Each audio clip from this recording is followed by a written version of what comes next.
Well,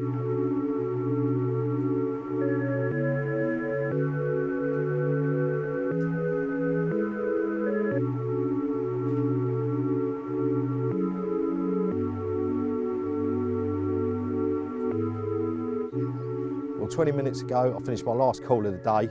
Now I'm down at Fenland Fisheries for a night session on Vermuyden Lake. And what I'm going to do is go through how I get about that session and how I plan and organise myself. So what I really need to do now is get out of these clothes and into my fishing ones. So I'll be back shortly. When I arrive at a lake, I try not to come with any preconceived ideas, even though it's hard not to. You'll often have swims in your head, you think, yeah, I'm going to head straight for there, which might be the case if you're very limited for time and you're turning up, you've got half hour to set up. Well, I've got a little bit more time before it gets dark, so what I'm going to do is have a walk around the whole lake and just check some areas out just to see if there's any fish there, and hopefully I'll find a few and then my swim choice will come on that. So, let's go.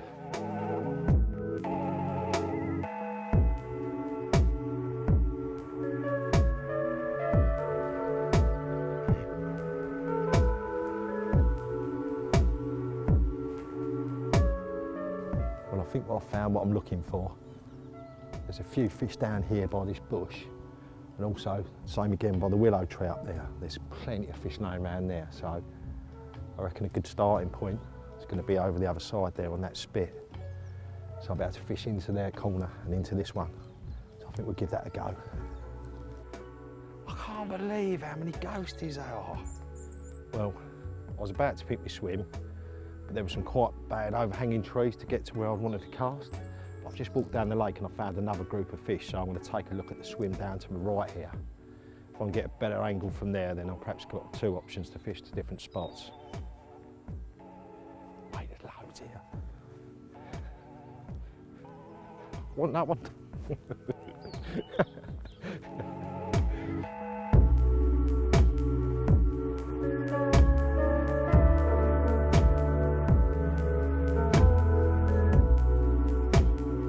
Once I've picked a swim and decided where I'm going to go, the first thing that comes off my barrel is my rod bag. And in that rod bag I keep a small little pouch which has got baiting needles, all the stuff I basically need just to attach a bait. I've got some stiff hook length material in there and some softer stuff to tie a boom section on. I also keep one of the multi-zig and chod bins in there. Again, I've got a couple of zigs already tied up on there. I've got some longer chods, some shorter chods, and there's also some little 360s there. So all I need to do is get one of those out, attach a bait to it, choose on the boom section I want to use, and I'm ready to fish. So really fast and effective to get going.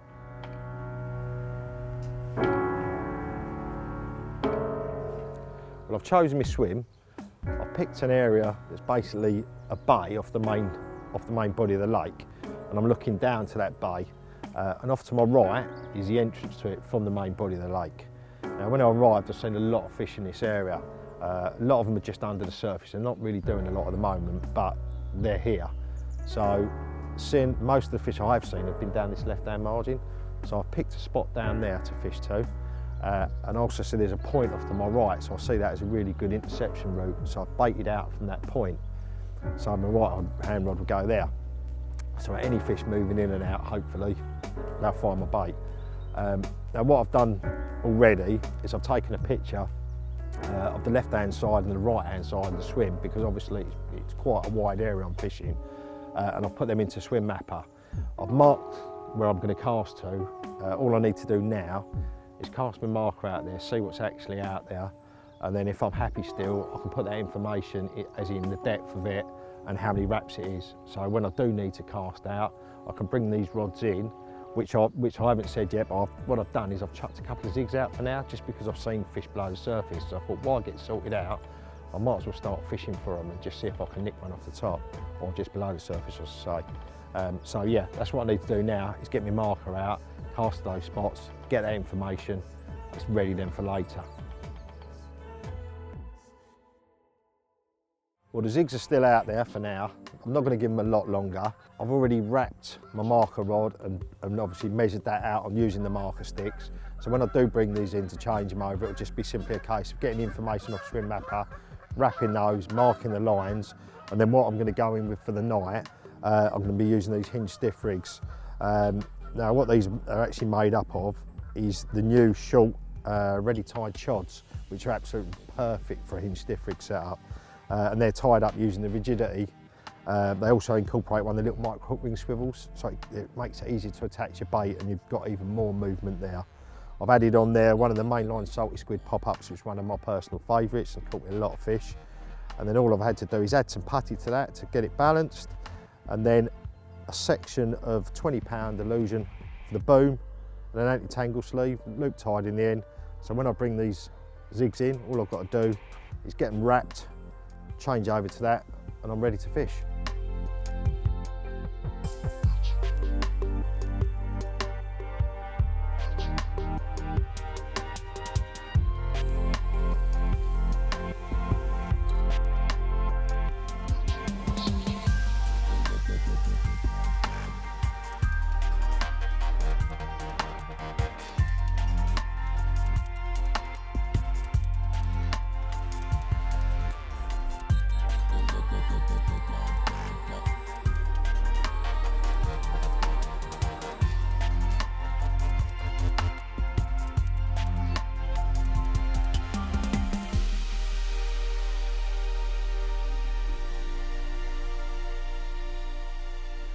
I reckon I've recast, well, taken the zigs off I should say, probably about half an hour ago. And the left hand rod, which is fished down the margin here, absolutely ripped off. Now, it's not doing a great deal at the moment, it certainly did to start, but I managed to turn it away from the margin trees and bushes, and then it sort of swam towards me. But it feels like it's just waking up a little bit again now. But yeah, I really wasn't expecting it to go that quick. It's quite funny because I was just making a cup of tea there, just put the kettle on, and Harry went, "Oh, you just had one show right on your area." And I reckon it was only a couple of minutes after that that it's absolutely torn off. It's definitely getting tired now. It looks a reasonable fish actually. Let's have a look. Oh, he's all right, yeah. That'll do. Off the mark, and let's have a quick look in there. Oh, he's definitely a good upper double, chunky mirror. So I'll get him weighed, see what he goes.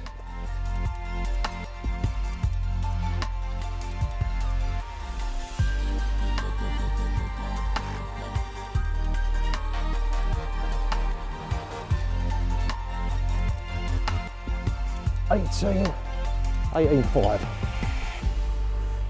Well, there you go. Rod's probably out at the bottom about half an hour, and it was nailed on that short chod which I made up into a hinge stiff rig, and it was banging the bottom lip right in the middle. Never ever going to come off this one. So yeah, pleased with that. Like I say, it's not even dark yet, so the beauty of that is at least I can wake up in the morning. If I don't catch any more, I haven't blanked. So hopefully I will have one or two more, but yeah, pleased with that.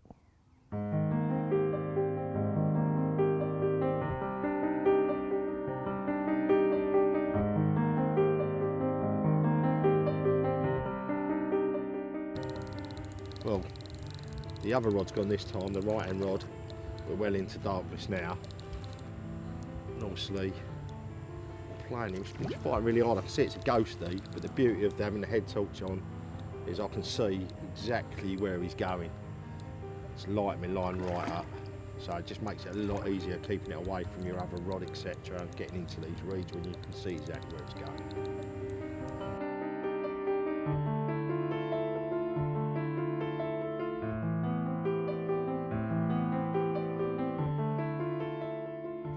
Right, so that one's in the net.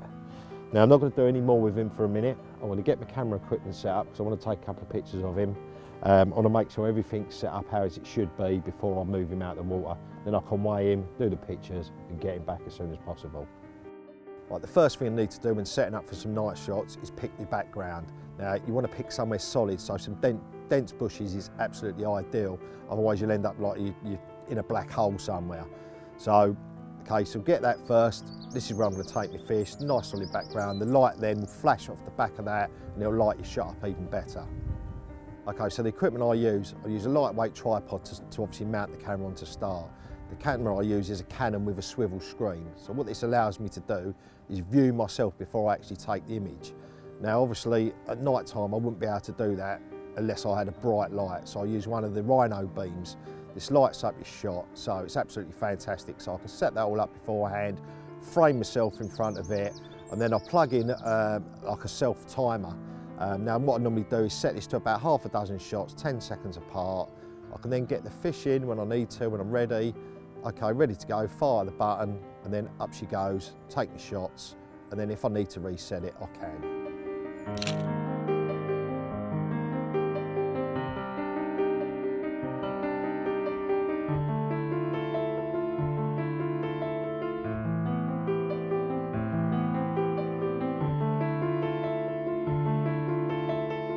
Right, with the rods clipped up, ready to recast, I've got my head torch on. It's super bright, powerful, so the cast I've got is 20 odd yards, so it can light up easy. I mean, I could light up the other end of the bay at 100 yards, so again, I can see that I'm landing accurately by doing this, and I don't think it bothers the fish at all. So let's get it back out there. Oh man, I just clipped the tree, did you see that? Boom.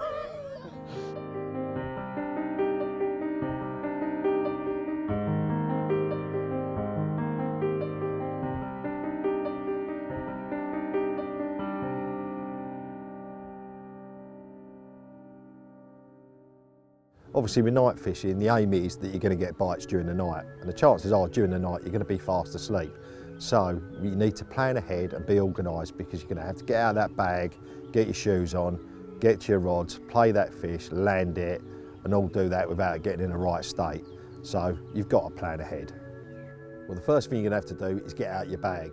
Having a crash zip on the bag system on the flat lighter means I can very easy. Also clips on the other side, so depending on the way I've got my bed chair set up, I can clip one side. Again, it helps me crash that zip without pulling it down the other side.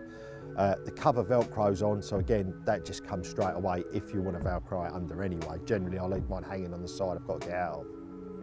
Right, the next thing you're going to need to do, unless you want to get wet socks, is get your shoes on.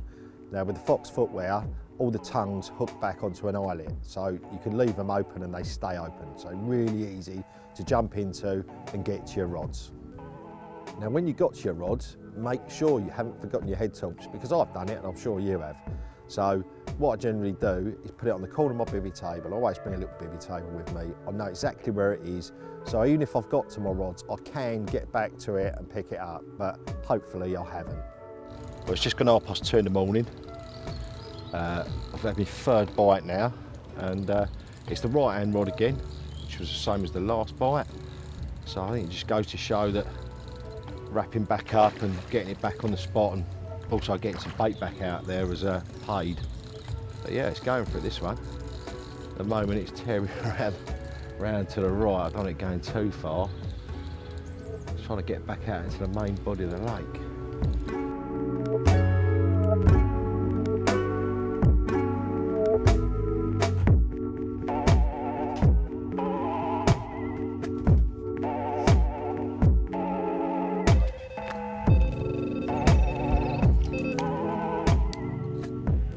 About to film fish number 3.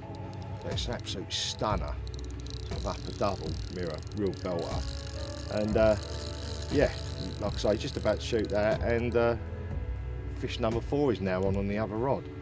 So like, fortunately Harry was there, get the fish back in the retainer for me. So that's now sitting in the edge. So we'll have to shoot that in a minute, and yeah, carry on playing this one.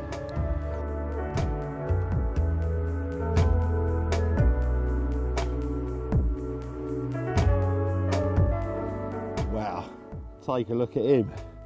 What an absolute belter. It's just a beautiful, clean, lovely carp. Yeah, pleased with him. That was the first one of the double take I just had. Literally just got one in, and the other rod went off as we was about to shoot him. So yeah, well pleased with that one. That's a lovely fish, and the one in the net looks bigger. So not as nice looking, but certainly bigger.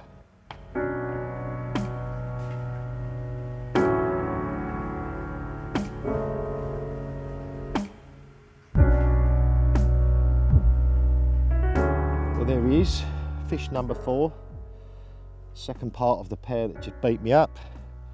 Yeah, nice fish, really unusual markings down the side, just can't work out at all whether they're scars or what, but £20.12, and yeah, that's both rods that have been repositioned have produced bites again, and yeah, it's turned into quite a productive night. I still think there's time for another couple of fish before I do have to finish for the morning. So there you go. Just shows as well that those hinge stiff rigs are absolutely nailing them. 4 bites, 4 fish on the bank.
For all my short session angling, I use a super brolly system.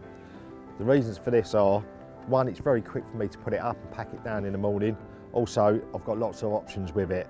I haven't used the ground sheet last night, and I haven't put the front on because I just haven't needed to. But I've got those options there. They're in the bag, so if I'm in a really muddy swim, I can get my ground sheet down, or if it's a colder time of year, again, I can put the ground sheet down. If the weather forecast is rough and the wind's likely to blow in my face during the night and rain, then I can put the front on. So yeah, it ticks all the boxes, covers all the options. Also, if it's hot and there's loads of mozzies around, I can put the front on, roll the panels back, put the mozzie door in, again, it covers that.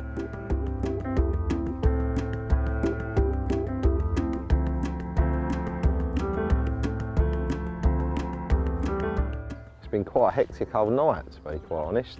I had one at first light, it's about 6:30 now, and I'm obviously playing another one, and yeah, oh, that's me. And it's been exactly 3 bites on each rod. All I kept doing after each bite last night, I didn't bother putting any more hemp and corn in. I just carried on baiting with boilies. And yeah, it's obviously worked, so I just kept it relatively light. Probably 20-30 baits over each rod after a bite, and then probably 30 little 10 millies as well in the area, so yeah, it certainly paid off.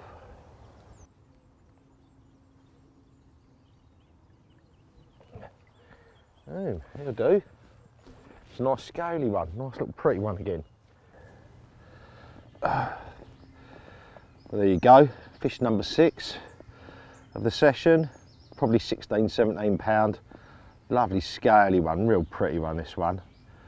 IB pop up this time, again one of my favourite mainline baits, seem to always work. Yeah, after putting the initial bit of bait, hemp and corn etc in, after that I just really a handful of bait over each rod after each bite, just fishing for the next fish each time. Generally if I'm on overnight sessions and short trips, then I don't go mad with the bait. Like I say, I'm only there for a short period, so I don't want to put too much out there and end up ruining my chances. So yeah, there you go, certainly worked for me last night and still working this morning. Well, I've had an absolutely wicked little session here at Vermuyden Lake. I've absolutely loved it. Unfortunately, now I've got to go and do paperwork and catch up for the week, which is a bit of a bummer, but there you go, such is life. But I've really enjoyed myself. It just goes to show you, if you plan and prepare properly, these night sessions can be really productive. So yeah, it's been great, but unfortunately I've got to go and do the horrible stuff now.